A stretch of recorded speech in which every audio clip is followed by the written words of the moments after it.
ಯಾವುದೇ ಚಿತ್ರರಂಗ ತಗೊಳ್ಳಿ ಆ ನಿರ್ದೇಶಕರ ಕೈಗುಣ ಚೆನ್ನಾಗಿರಬೇಕು, ಇಲ್ಲ ಅಂತಂದರೆ ಆ ನಿರ್ದೇಶಕರ ಜೊತೆ ಕೆಲಸ ಮಾಡುವಂಥ ಹೀರೋ ಕಾಲ್ಗುಣ ಚೆನ್ನಾಗಿರಬೇಕು. ನಾನು ಯಾಕೆ ಈ ಮಾತಾಡ್ತಿದ್ದೀನಿ ಅಂತಂದರೆ, ಇವತ್ತು ಸದ್ಯಕ್ಕೆ ಟ್ರೋಲ್ ಆಗ್ತಿರೋದು ರಾಜಮೌಳಿ ಮತ್ತು ಡೇವಿಡ್ ವಾರ್ನರ್. ಡೇವಿಡ್ ವಾರ್ನರ್ ನಿಮಗೆಲ್ಲರಿಗೂ ಗೊತ್ತು, ಆಸ್ಟ್ರೇಲಿಯಾದ ಕ್ರಿಕೆಟ್ ಆಟಗಾರ. ಯಾಕೆ ಆಸ್ಟ್ರೇಲಿಯಾ ಕ್ರಿಕೆಟ್ ಆಟಗಾರ ಮತ್ತು ನಿರ್ದೇಶಕ ರಾಜಮೌಳಿ ಬಗ್ಗೆ ಹೇಳ್ತಿದ್ದೀನಿ ಅಂದರೆ ಅದಕ್ಕೊಂದು ಕಾರಣ ಇದೆ. ರಾಜಮೌಳಿ ಅವರು ಯಾವುದೇ ಸಿನಿಮಾ ಮಾಡಿದ್ರು ಸೂಪರ್ ಹಿಟ್ ಸಿನಿಮಾ ಕೊಟ್ಟಂಥವ್ರು. ಹಿಂದಿನಿಂದ ಯಾವುದೇ ಸಿನಿಮಾ ತೊಗೊಳ್ಳಿ, ಇತ್ತೀಚಿನ ಸಿನಿಮಾಗಳು ತೊಗೊಳ್ಳಿ, ಸೂಪರ್ ಹಿಟ್ ಸಿನಿಮಾ ಕೊಟ್ಟವರು. ಆದರೆ ಅವರು ನಿರ್ದೇಶನ ಮಾಡಿದಂಥ ಸಿನಿಮಾಗಳು ಸೂಪರ್ ಹಿಟ್ ಆಗ್ತದೆ, ಆದರೆ ಅವರ ಜೊತೆ ಕೆಲಸ ಮಾಡಿದ ಹೀರೋಗಳು ನೆಕ್ಸ್ಟ್ ಸಿನಿಮಾ ಮಾಡಿದ್ರೆ ಅಟ್ರ್ ಫ್ಲಾಪ್ ಆಗ್ತದೆ. ಇದು ಇತ್ತೀಚೆಗೆ ಕಂಡು ಬಂದಂಥದ್ದು. ನೀವು ಸೂಕ್ಷ್ಮವಾಗಿ ಗಮನಿಸಿದರೆ ಈ ಮಾತು ನಿಜ ಅನಿಸುತ್ತೆ. ಸೊ ಸದ್ಯಕ್ಕೆ ಈ ವಿಷಯವನ್ನೇ ಇಟ್ಕೊಂಡು ತೆಲುಗಿನ ಅನೇಕ ಸಿನಿಮಾ ಪ್ರೇಮಿಗಳು ಟ್ರೋಲ್ ಮಾಡ್ತಾಯಿದ್ದಾರೆ, ಒಂದಿಷ್ಟು ಕಾಮೆಂಟ್ಸ್ಗಳು ಮಾಡ್ತಾಯಿದ್ದಾರೆ. ಯಾಕೆ ಈ ಮಾತನ್ನು ಹೇಳ್ತಿದ್ದೀನಿ ಅಂತಂದರೆ, ನೀವು ಒಂದು ವಿಷಯನ ಗಮನಿಸ್ಬೋದು. ಪ್ರಭಾಸ್, ರಾಮ್ ಚರಣ್ ಮತ್ತು ಜೂನಿಯರ್ ಎನ್‌ಟಿಆರ್ ಇವರು ಎಲ್ಲರೂ ಕೂಡ ರಾಜಮೌಳಿ ಅವರ ಜೊತೆ ಸಿನಿಮಾ ಮಾಡಿದ್ರು. ಆ ಸಿನಿಮಾಗಳು ಸೂಪರ್ ಹಿಟ್ ಆದವು. ಆದರೆ ನಂತರದ ದಿನಗಳಲ್ಲಿ ಇವರು ಬೇರೆ ಬೇರೆ ಸಿನಿಮಾಗಳಲ್ಲಿ ನಟಿಸಿದರು. ಆದರೆ ಅವೆಲ್ಲ ಸಿನಿಮಾಗಳು ಕೂಡ ಸೋಲ್ಕಂಡು. ಹಾಗೆ ಹೇಳೋದಾದರೆ, ಪ್ರಭಾಸ್ ಅವರು ಬಾಹುಬಲಿ ಸಿನಿಮಾ ಮಾಡಿದ್ರು, ಅದಾದಮೇಲೆ ಬಾಹುಬಲಿ ಮುಂದಿನ ಭಾಗವನ್ನು ಕೂಡ ಮಾಡಿದ್ರು. ಆ ಸಿನಿಮಾ ಸೂಪರ್ ಹಿಟ್ ಆಯಿತು. ನಂತರ ಪ್ರಭಾಸ್ ಸಾಹು ಅನ್ನೋ ಸಿನಿಮಾ ಮಾಡ್ತಾರೆ, ಅದು ಅಕ್ಷರಶಃ ನೆಲಕಚ್ಚಿ ಹೋಯಿತು.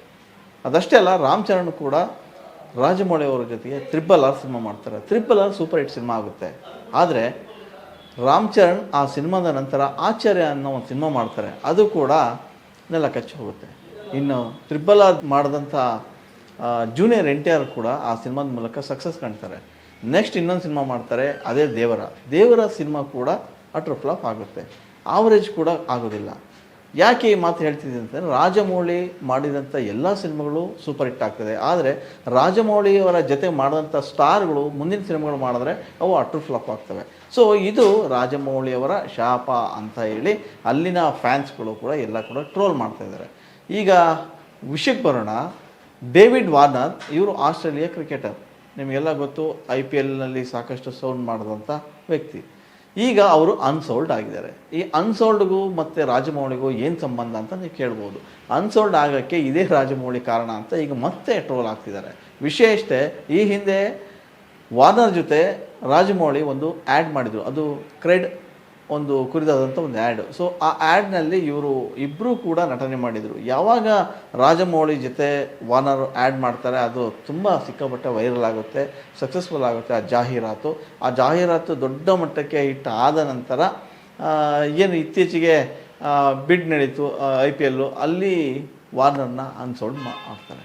ಸೊ ಇದು ಒಂದು ಕಾರಣ ರಾಜಮೌಳಿ ಅಂತೇಳಿ ಈಗ ಸದ್ಯದ ಮಟ್ಟಿಗೆ ಟ್ರೋಲ್ ಆಗ್ತಿರ್ತಕ್ಕಂಥದ್ದು. ಅದೇನೇ ಇರಲಿ, ರಾಜಮೌಳಿ ಕನ್ನಡ ಚಿತ್ರರಂಗಕ್ಕಷ್ಟೇ ಅಲ್ಲ, ಇಡೀ ಭಾರತೀಯ ಚಿತ್ರರಂಗಕ್ಕೆ ಒಬ್ಬ ಒಳ್ಳೆಯ ನಿರ್ದೇಶಕ ಅಂತ ಹೆಸರಾದವರು. ಅಷ್ಟೇ ಅಲ್ಲ, ವಿಶ್ವಾದ್ಯಂತ ಅವರ ಸಿನಿಮಾಗಳನ್ನು ನೋಡಿ ಸಾಕಷ್ಟು ಫ್ಯಾನ್ಸ್ಗಳು ಕೂಡ ಉಟ್ಕೊಂಡಿದ್ದಾರೆ.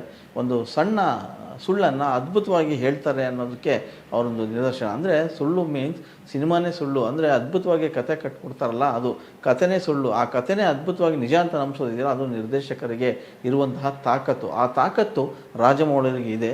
ಹಾಗಾಗಿ ಅವರು ಮಾಡಿದ ಅಷ್ಟೂ ಸಿನಿಮಾಗಳು ಸೂಪರ್ ಹಿಟ್ ಸಿನಿಮಾಗಳಾಗ್ತಾಯಿದ್ವು. ಆದರೆ ಅವರ ಜೊತೆ ಕೆಲಸ ಮಾಡಿರ್ತಕ್ಕಂಥ ಬಹುತೇಕ ಹೀರೋಗಳು ಮುಂದಿನ ಸಿನಿಮಾಗಳಲ್ಲಿ ಮುಗ್ಗರಿಸಿ ಬಿದ್ದಿದ್ದಂತೂ ನಿಜ. ಹಾಗೆಯೇ ಈಗ ಆಸ್ಟ್ರೇಲಿಯಾ ಆಟಗಾರ ಏನು ವಾರ್ನರ್ ಇದ್ದಾರೆ, ವಾರ್ನರ್ ಪರಿಸ್ಥಿತಿ ಕೂಡ ಹಾಗೆ. ಯಾವಾಗ ರಾಜಮೌಳಿ ಜೊತೆಗೆ ಒಂದು ಆ್ಯಡ್ ಮಾಡ್ತಾರೆ, ಆ ಆ್ಯಡ್ ನಂತರ ಅವ್ರಿಗೂ ಕೂಡ ಒಂದು ರೀತಿಯ ರಾಜಮೌಳಿ ಶಾಪ ಅಂತ ಅನ್ಬೋದು. ಅವರು ಕೂಡ ಈಗ ಅನ್ಸೋಲ್ಡ್ ಆಗಿ ಉಳಿದಿದ್ದಾರೆ ಅನ್ನೋದು ಸದ್ಯಕ್ಕೆ ತೆಲುಗಿನ ಅಲ್ಲಿಯ ಸಿನಿ ಪ್ರೇಮಿಗಳು ಏನು ಕಾಮೆಂಟ್ಗಳು ಮಾಡ್ತಾಯಿದ್ದಾರೆ, ಟ್ರೋಲ್ ಮಾಡ್ತಾಯಿದ್ದಾರೆ. ಅಷ್ಟೆಲ್ಲ ಒಂದಿಷ್ಟು ಸೋಷಿಯಲ್ ಮೀಡಿಯಾಗಳಲ್ಲಿ ಈಗ ಮೀಮ್ಸ್ಗೂ ಸಿಕ್ಕಾಪಟ್ಟೆ ಓಡ್ತಾ ಇರೋದು. ಅದೇನೇ ಇರಲಿ, ಒಂದಂತೂ ನಿಜ, ಒಬ್ಬೊಬ್ರದ್ದು ಕೈ ಗುಣ ಅದ್ಭುತವಾಗಿರುತ್ತೆ, ಒಬ್ಬೊಬ್ರದ್ದು ಕಾಲ್ಗುಣ ಕೂಡ ತುಂಬ ಚೆನ್ನಾಗಿರುತ್ತೆ. ಆದರೆ ರಾಜಮೌಳಿ ಜೊತೆ ಕೆಲಸ ಮಾಡಿದವ್ರನ್ನೆಲ್ಲ ಈ ರೀತಿಯ ಹಣೆ ಬರಹ ಅನ್ನೋ ಟ್ಯಾಗ್ಲೈನ್ ಹಾಕ್ಬಿಟ್ಟು ಸಾಕಷ್ಟು ವೈರಲ್ ಮಾಡ್ತಿದ್ದಾರೆ. ಇದಿಷ್ಟು ಇವತ್ತಿನ ಸುದ್ದಿ.